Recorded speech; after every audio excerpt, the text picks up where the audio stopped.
Hello，大家好，今日有啲靈感突發，有個故事想分享一下嘅嗱，即係我幻想緊，即係幻想呢一個故事，將香港改變香港嘅制度，係啦，所有香港創業打工嘅人係唔需要俾錢佢嘅，冇錯。你喺香港創業打工都好，係唔需要俾錢佢嘅，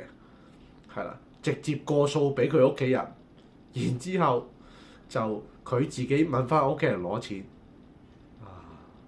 我覺得呢個主意唔錯，我相信我呢個 idea 可以同特首申請，係呢個制度可以研究下，可以同政府申請呢個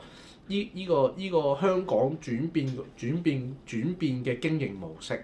係香港商業嘅經營模式改變，即係出糧咧，即係譬如假設我去打工啦，或者我去創業啦，OK，我去創業，我去打工啦，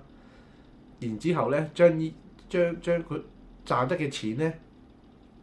個戶口咧就唔係入自己戶口嘅，入屋企人戶口嘅，哇！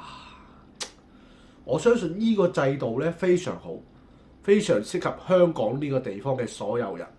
係啦，即係 exactly 呢個制度一推咗出嚟之後咧，基本上香港所有打工啊、老細嗰啲咧，全部唔使俾戶口噶啦，只需要揾佢屋企人就得噶啦，就係咁簡單。呢個制度制度唔錯啊！我嚟緊咧會同特首申請呢個制度嘅，係啦，申請實行呢個制度嘅。希望大家多多支持。